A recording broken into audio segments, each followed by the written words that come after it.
السلام علیکم ورحمۃ اللہ وبرکاتہ۔ الحمد للہ رب العالمین والصلاة والسلام علی سید الانبیاء والمرسلین اما بعد۔ اعوذ باللہ من الشیطان الرجیم، بسم اللہ الرحمن الرحیم۔ ان اللہ وملائکتہ یصلون علی النبی یا ایھا الذین آمنوا صلوا علیہ وسلموا تسلیما۔ اللهم صل علی سیدنا و مولانا محمد وعلی آلہ واصحابہ وبارک وسلم صلاۃ و سلاما علیک یا رسول اللہ صلی اللہ علیہ وسلم۔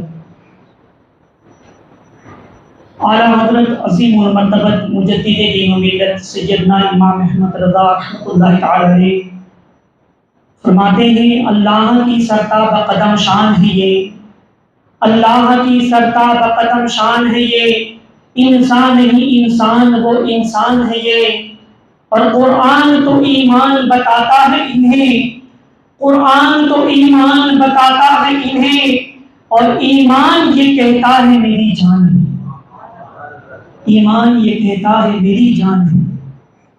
مسلمانوں کبھی ہنگامہ آرائے جہاں تم تھے، مسلمانوں کبھی ہنگامہ آرائے جہاں تم تھے، فروغ بزم ہستی رونق کون و مکان تم تھے، جنہیں تھمنا نہ آتا تھا جہاد زندگانی میں، وہ سرگرم سفر وہ جادے پیما کارواں تم تھے، مگر ہو محروم ذوق زندگی ایسے، مگر ہو محروم ذوق زندگی ایسے، یقین آتا نہیں کبھی ارباب جان تم تھے۔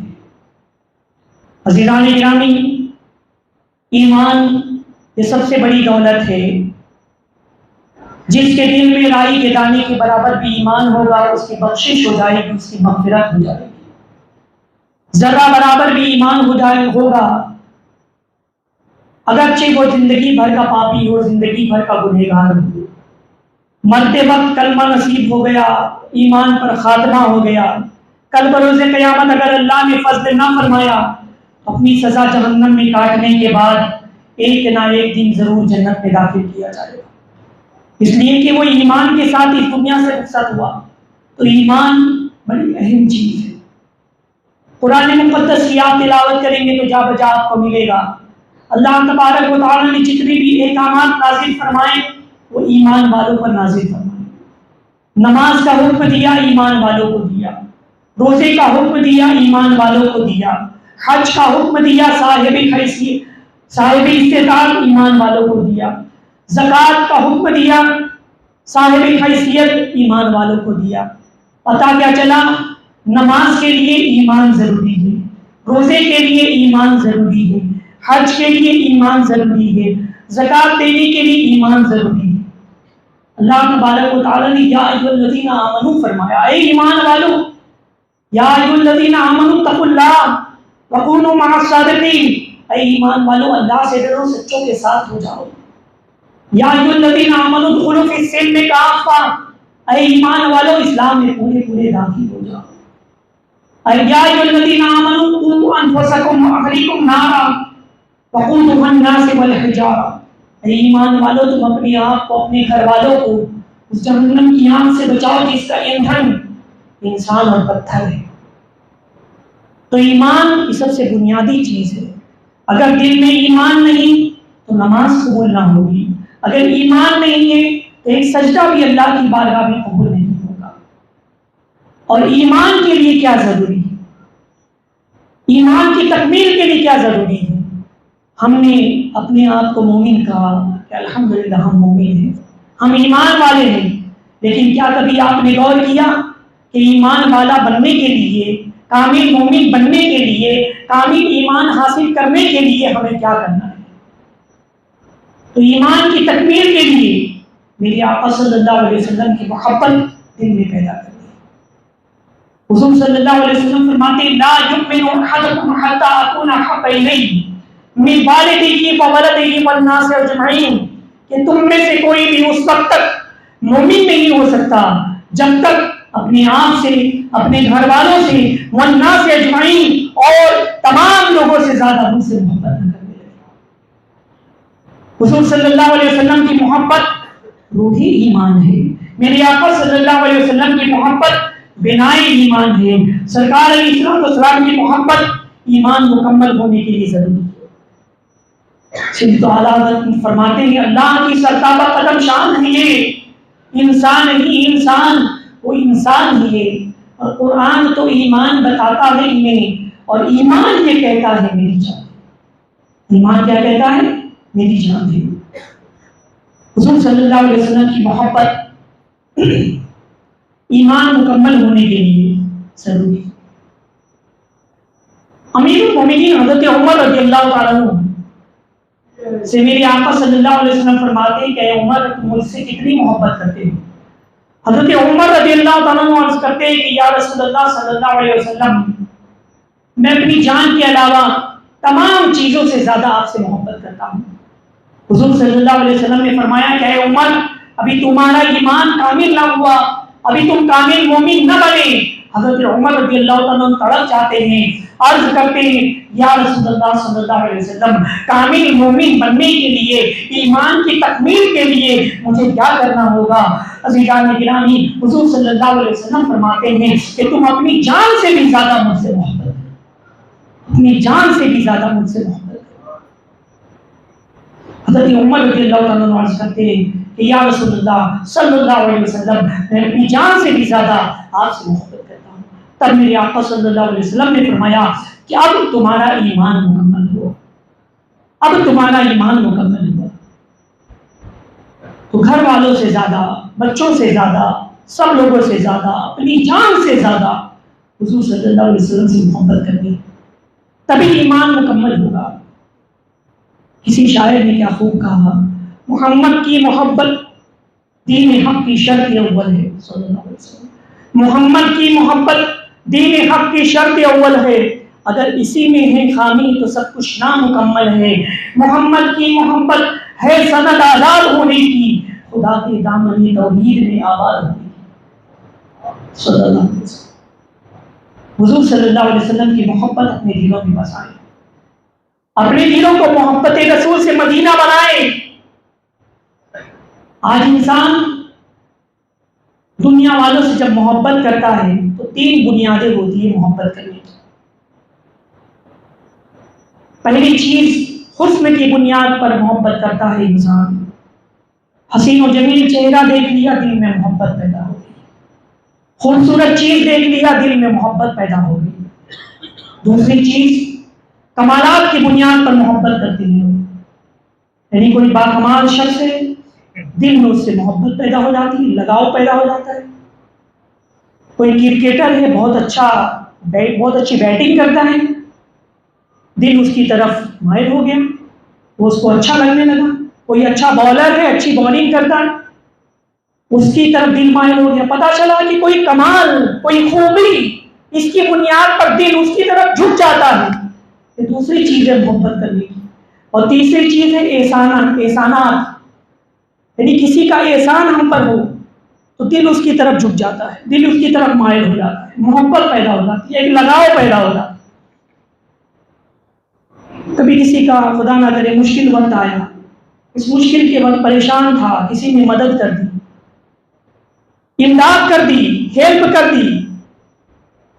ایسے وقت میں ہیلپ کی جب پریشان حال تھے، زندگی بھر آپ اس کا احسان نہیں بھولیں گے، زندگی بھر آپ اس کے مشکور رہیں گے، اس کا شکریہ ادا کریں گے. ایک دل میں جھکاؤ رہے گا. پتا کیا چلا 3 بنیاد پر انسان محبت کرتا ہے.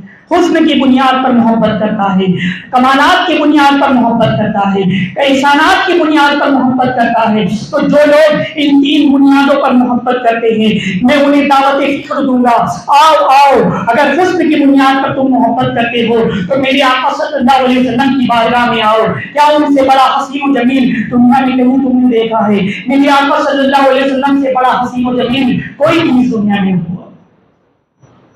حضرت یوسف علیہ السلام بے پناہ حسین و جمیل تھے، بے پناہ حسین و جمیل تھے. قرآن مقدس کی آپ تلاوت کریں گے تو سورہ یوسف میں ان کے حسن کے تعلق سے آپ کو مل جائے گا. اتنی حسین و جمیل تھے کہ اگر حسن کے 10 حصے کیے جائیں تو 9 حصے حضرت یوسف علیہ السلام کو ملے ہیں، اور حسن کا ایک حصہ پوری دنیا میں تقسیم کیا گیا ہے۔ اندازہ لگاؤ کہ 9 حصے حضرت یوسف علیہ السلام کو ملے، ایک حصہ پوری دنیا میں تقسیم ہوا، تو یوسف علیہ السلام کتنے حسین و جمیل ہوں گے، کتنے حسین و جمیل ہوں گے۔ اور راوی بیان فرماتے ہیں کہ اللہ تبارک و تعالیٰ نے حسن کے 10 حصے حضور صلی اللہ علیہ وسلم کو عطا فرمائے۔ میرے آقا صلی اللہ علیہ وسلم کامل حسین و جمیل ہیں۔ ایک صحابی رسول فرماتے ہیں کہ 14ویں رات ہے، چاند کو دیکھ رہی ہے، چاند بے پناہ حسین و جمیل دکھ رہا ہے۔ کبھی حضور صلی اللہ علیہ وسلم کے رخ زیبا کو دیکھتے، پھر کبھی چاند کو دیکھتے، پھر کبھی حضور صلی اللہ علیہ وسلم کے رخ زیبا کو دیکھتے۔ فیصلہ نہیں کر پا رہے تھے کہ چاند زیادہ حسین ہے یا میرے آقا صلی اللہ علیہ وسلم کا رخ زیبا زیادہ حسین ہے، کون نور والا ہے۔ ایک اچانک ان کی نظریں میرے آقا صلی اللہ علیہ وسلم کے رخ زیبا پر ٹھہر گئیں، اور انہوں نے فیصلہ کر لیا کہ چاند سے زیادہ حسین میرے آقا صلی اللہ علیہ وسلم کا رخ زیبا ہے، چاند سے زیادہ حسین حضور صلی اللہ علیہ وسلم۔ اسی لیے تو اعلیٰ حضرت مجدد دین و ملت سیدنا امام احمد رضا رحمۃ اللہ تعالی علیہ فرماتے ہیں، وہ کمال حسن حضور ہے کہ گمان نفس جہاں نہیں، وہ کمال حسن حضور ہے کہ گمان نفس جہاں نہیں، یہی پھول خار سے دور ہے، یہی شمع ہے کہ دھواں نہیں۔ اعلیٰ حضرت کا شعر بھی اتنا سبحان اللہ، یا تو حدیث کی ترجمانی کرتا ہوا رہتا ہے یا کسی آیت کی تفسیر ہوتا ہے۔ اس شعر کی تھوڑی سی میں آپ کو تشریح کر دوں تو بڑا لطف آئے گا۔ اعلیٰ حضرت فرما رہے ہیں وہ کمال حسن حضور ہے، یعنی حضور صلی اللہ علیہ وسلم کے حسن کا کمال کیا ہے کہ گمان نفس جہاں نہیں، مطلب نفس کہتے ہیں عیب کو، خرابی کو، کہ وہاں پر کوئی خرابی کا گمان ہی نہیں، تم سوچ ہی نہیں سکتے کہ اس کے اندر کوئی خرابی ہوگی، کوئی عیب ہوگا، کوئی دھبا ہوگا، کوئی داغ ہوگا، تم سوچ ہی نہیں سکتے، گمان بھی نہیں کر سکتے۔ اعلیٰ حضرت کیا فرما رہے ہیں وہ کمال حسن حضور ہے کہ گمان نفس جہاں نہیں، یہی پھول خار سے دور ہے۔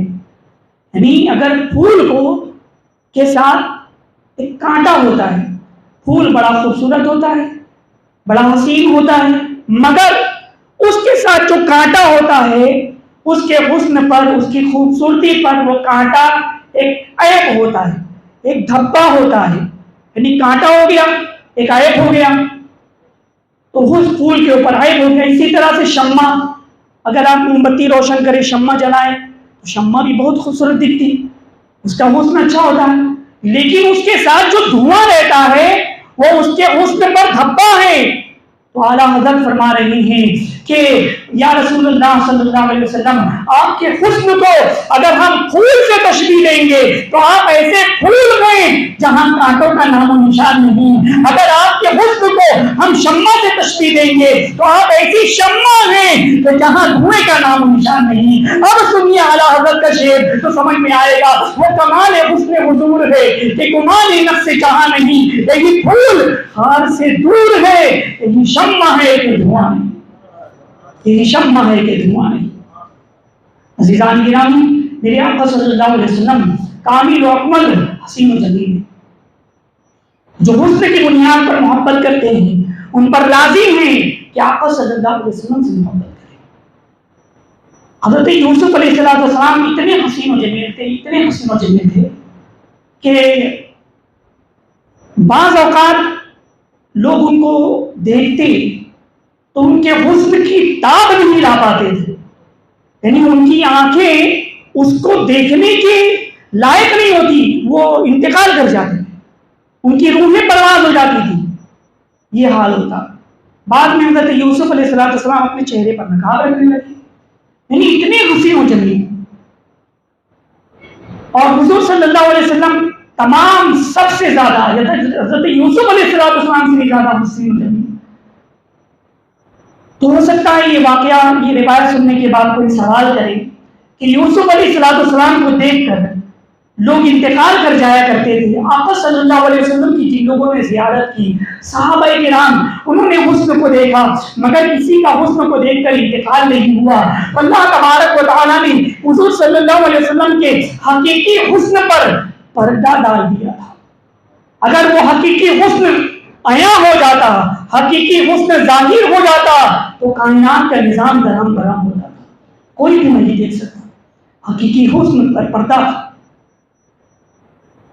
وہ واقعہ یاد آیا، ام المومنین حضرت عائشہ صدیقہ رضی اللہ تعالیٰ عنہا، آپ کی زوجہ، سورہ یوسف کی تلاوت فرما رہی ہیں، رک کر حضور صلی اللہ علیہ وسلم سے عرض کرتی ہیں کہ یا رسول اللہ صلی اللہ علیہ وسلم، یوسف علیہ السلام اتنے حسین و جمیل تھے کہ مصر کی عورتیں جب ان کے حسن کا دیدار کرنے لگی تو اس میں اتنی ماں ہو گئی کہ لیمو کاٹنے کی بجائے انہوں نے اپنی انگلیاں کاٹ دی اور ان کو احساس بھی نہیں ہوا۔ حضور صلی اللہ علیہ وسلم نے جواب نہیں دیا۔ اب ایک انسانی فطرت ہے، بیوی اپنے شوہر کے سامنے کسی دوسرے کی تعریف کرے تو تھوڑا سی دل میں وہ ہوتا ہے۔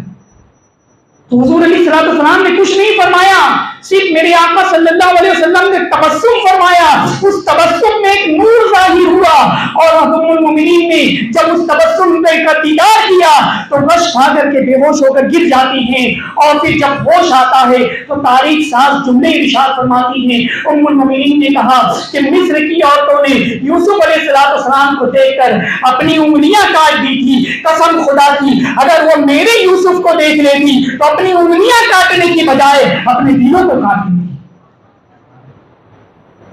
حضور صلی اللہ علیہ وسلم کامل حسین و جمیل تھے۔ مصر میں حضرت زلیخا نے سہیلیوں کو دعوت دی، سہیلیوں نے اعتراض کیا تھا کہ تم حضرت یوسف علیہ السلام سے محبت کرتے، کیا وجہ ہے؟ انہوں نے کھانے پر مدعو کیا، سب کو اپنے اپنے ہاتھ میں لیمو یا کوئی پھل دے دیا اور چھری دے دی، اور کہا کہ جب یوسف علیہ السلام تشریف لائیں تو تم اس پھل کو یا اس لیمو کو کاٹ دینا۔ حضرت یوسف علیہ السلام تشریف لائے، مصر کی عورتوں نے حضرت یوسف علیہ السلام کے جمال جہاں آرا کا جب دیدار کیا تو اس دیدار میں اتنی ماں ہو گئی کہ انہوں نے پھل کاٹنے کی بجائے اپنی انگلیاں کاٹ دی تھی اور انگلیوں سے خون بہنے لگا تھا۔ اس وقت ان لوگوں نے یہ نہیں کہا تھا کہ ہائے اللہ ہم نے یہ کیا کیا، اپنی انگلیاں ہی کاٹ دی، خون بہنے لگا۔ ان لوگوں نے یہ نہیں کہا، بلکہ ان لوگوں نے یہ کہا تھا کہ یہ انسان نہیں فرشتہ معلوم ہوتے ہیں، اتنے حسین و جمیل یہ انسان نہیں فرشتے معلوم ہوتے ہیں۔ عزیزان گرامی، اعلیٰ حضرت امام احمد رضا رحمۃ اللہ تعالی علیہ فرماتے ہیں، حسن یوسف پہ کٹی مصر میں انگشت زنا، سر کٹاتے ہیں تیرے نام پہ مردان عرب۔ تو یا رسول اللہ صلی اللہ علیہ وسلم، وہاں پر مصر میں وہاں کی عورتوں نے یوسف علیہ السلام کے حسن کو دیکھ کر اپنی انگلیاں کاٹ دی تھی، مگر یا رسول اللہ یہاں آپ کے دیوانوں نے آپ کو نہیں دیکھا، اب ظاہر آپ کو نہیں دیکھا ہے، مگر سرکار کا جب نام آ جائے تو قسم خدا کی سرکار کے دیوانے آقا کے نام پر اپنی جانیں قربان کر دیتے ہیں۔ وہی اعلیٰ حضرت فرما رہے ہیں، اس نے یوسف پہ کٹی مصر میں انگشت زنا، سر کٹاتے ہیں تیرے نام پہ مردان عرب، سر کٹاتے ہیں تیرے نام پہ مردان عرب۔ تو جو حسن سے محبت کرتے ہیں ان کے لیے دعوت فکر ہے کہ وہ آقا صلی اللہ علیہ وسلم سے محبت کریں، سچی محبت حضور صلی اللہ علیہ وسلم کی اپنے دل میں محبت پیدا کریں۔ اور جو دوسری چیز ہے وہ ہے کمالات۔ انسان کمالات کی بنیاد پر محبت کرتا ہے۔ سائنس نے ترقی کی، ٹیکنالوجی نے ترقی کی، چاند پر پہنچ گئے، سورج کی شعاعوں کو گرفتار کر لیا، زمین و مکان کی وسعتوں کو سمیٹ لیا۔ چاند پر جانے والے سائنسداں سے انسان دل میں لگاؤ پیدا ہو گیا کہ کتنے لوگوں نے ترقی کی، چاند پر پہنچ گئے۔ ارے جو چاند پر پہنچ گئے تم ان سے محبت کرتے ہو، جنہوں نے زمین پر رہ کر کے جب چاند کو اشارہ کیا تھا تو چاند دو ٹکڑے ہو گیا تھا، وہ میرے آقا صلی اللہ علیہ وسلم کی ذات مبارکہ ہے۔ بچپن کا زمانہ ہے، ایک بچہ اگر کھیلتا ہے تو کھلونے سے کھیلتا ہے، چھوٹی چھوٹی گڑیا ہوتی ہے اس سے کھیلتا ہے، چھوٹی چھوٹی گاڑیوں سے کھیلتا ہے، مگر میرے آقا صلی اللہ علیہ وسلم کا بچپن مبارک دیکھیے کہ آپ کھیل رہے ہیں تو چاند سے کھیل رہے ہیں۔ میرے آقا صلی اللہ علیہ وسلم چاند کو کبھی دائیں جانب انگلی کا اشارہ کرتے ہیں تو چاند دائیں جانب جھک جاتا، کبھی آپ بائیں جانب اشارہ کرتے تو چاند بائیں جانب جھک جاتا، یعنی گویا میرے آقا صلی اللہ علیہ وسلم کے انگلیوں کا کھلونا بنا ہوا ہے چاند، جس طرف آپ اشارہ کر رہے ہیں اس طرف چاند جھک جاتا ہے۔ اعلیٰ حضرت فرماتے ہیں چاند جھک جاتا جدھر انگلی اٹھاتے مہد میں، چاند جھک جاتا جدھر انگلی اٹھاتے مہد میں، کیا ہی چلتا تھا اشاروں پر کھلونا نور کا، کیا ہی چلتا تھا اشاروں پر کھلونا نور کا۔ عزیزان گرامی، ڈوبے ہوئے سورج کو میرے آقا صلی اللہ علیہ وسلم نے پلٹا دیا۔ حضرت علی رضی اللہ تعالیٰ عنہ کی نماز عصر آپ نے نہیں پڑھی تھی، حضور علیہ السلام نے نماز عصر ادا فرمانے کے بعد ان کے زانوں پر سر رکھ کر آرام کرنے لگے اور نیند لگ گئی، آنکھ لگ گئی۔ حضرت علی رضی اللہ تعالیٰ عنہ نے اٹھانا مناسب نہ سمجھا، مگر دیکھ رہے ہیں کہ سورج ڈوبنے والا ہے، نماز عصر چھوٹ جائے گی۔ سورج ڈوبنے کے بعد نماز عصر کا وقت ختم ہو جاتا ہے، بلکہ 20 منٹ پہلے ہی مکروہ وقت شروع ہو جاتا ہے۔ ان کی آنکھیں اشکبار ہو گئی، آنکھوں سے آنسو نکلنے لگے۔ بتاؤ نماز کی کتنی محبت تھی۔ آج اذان تو چھوڑیے، نماز کا وقت بھی اگر چل جاتا رہے ہمیں فکر نہیں ہوتی۔ مسلمانوں ان کی زندگی پاک سے درس عبرت حاصل کریں۔ آنکھوں سے آنسو جاری ہو گئے، حضور صلی اللہ علیہ وسلم کے رخ زیبا پر گرے۔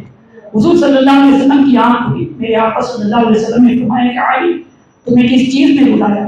حضرت علی رضی اللہ تعالیٰ عنہ عرض کرتے ہیں کہ نماز عصر چھوٹ گئی، قضا ہو گئی، سورج ڈوب گیا۔ میرے آقا صلی اللہ علیہ وسلم نے سورج کی طرف اشارہ کیا، وہ سورج جو ڈوب گیا تھا وہ سورج واپس پلٹ آیا، یعنی عصر کا وقت پھر ہو گیا۔ حضرت علی رضی اللہ تعالیٰ عنہ نے نماز عصر ادا کی اور پھر سورج کو معجزات میرے آقا صلی اللہ علیہ وسلم کے، سبحان اللہ، کمالات کی بنیاد پر اگر آپ محبت کرتے ہیں تو تم پر لازم ہے کہ آقا صلی اللہ علیہ وسلم سے محبت کریں۔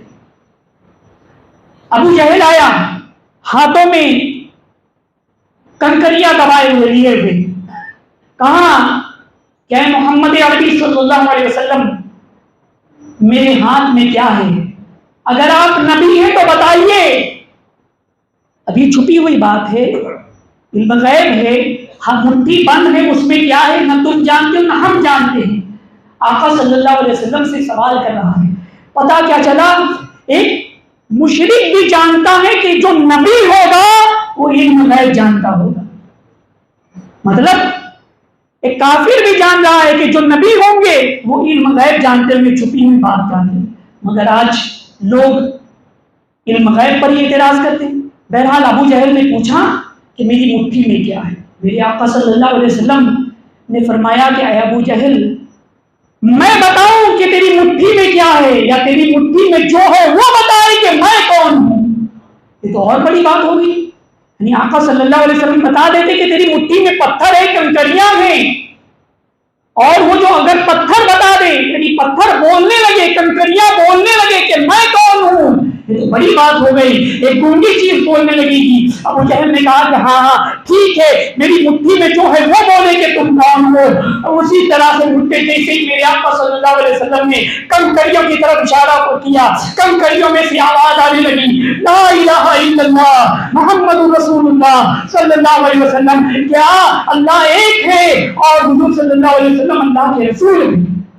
اس نے سنا اور پھر ویسی کنکریوں کو پھینک دیا اور کہا کہ یہ بھی محمد صلی اللہ علیہ وسلم کا جادو، چلا گیا۔ اس کے دل پر مہر لگی ہوئی تھی۔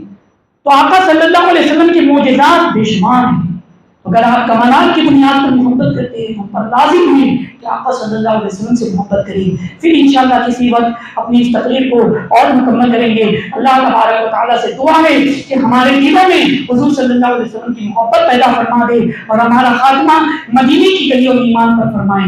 وما علینا الا البلاغ۔ السلام علیکم ورحمۃ اللہ وبرکاتہ۔